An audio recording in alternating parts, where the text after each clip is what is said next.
Bon, vous ne l'aurez pas loupé à moins de vivre sur une autre planète, mais nous sommes actuellement en pleine hype Game of Thrones. Moi-même, je me suis même retapé la dernière saison en à peine une journée, et c'est un truc que je fais assez rarement, mais ça peut déjà vous montrer à quel point j'aime bien cette série. Avant cela, je me suis également intéressé à tout l'univers étendu, si je peux appeler ça comme ça, de la série, notamment à travers les excellentes vidéos de Mestre Thibaut, que je vous invite à aller voir sincèrement. Au niveau de la narration, de la vulgarisation, c'est franchement sans aucun doute le top du top qui se fait en France sur Game of Thrones. Bon enfin bref, pour cette semaine, je ne savais pas vraiment quoi faire comme vidéo, et j'ai cette idée qui m'est apparue.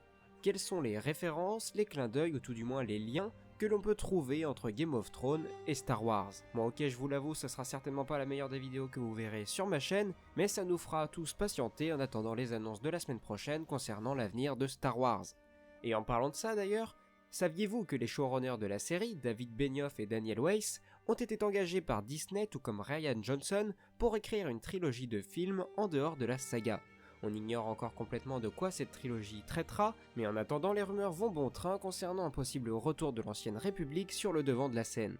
Personnellement, j'aurais un peu de mal à juger la bonne interprétation ou non des livres de Game of Thrones par ces deux mecs, mais de ce que j'en ai entendu, ils ont l'air de faire quelque chose qui personnellement me tient à cœur, à savoir respecter le matériau d'origine, respecter le cœur d'une œuvre, et ça pour moi ça compte énormément. Alors non, je ne veux pas qu'on me réponde la même chose tout le temps, c'est pas ce que je dis, mais je ne souhaite pas non plus voir une œuvre que j'ai chérie et avec laquelle j'ai grandi être bafouée. Donc pour le moment, sans émettre plus de jugements qui seraient infondés, passons à l'info suivante. L'essor de la série Game of Thrones a permis à de nombreux acteurs de se révéler au grand jour.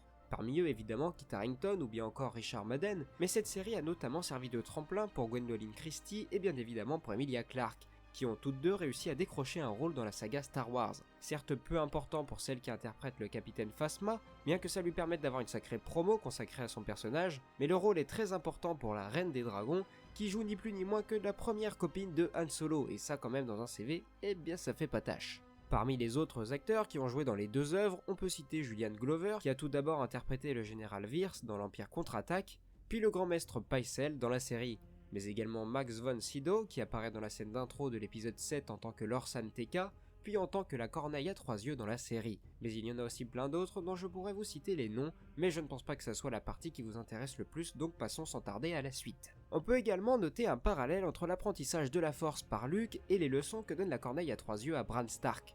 En effet, les deux souhaitent acquérir plus de savoir sur ce qui les a menés loin, très loin de chez eux. On peut même noter que leurs deux maîtres, au-delà du fait qu'ils représentent forcément quelque chose de très étrange, de très nouveau pour le spectateur, ils sont tous les deux des êtres qui sont partis en exil à un moment donné de leur vie.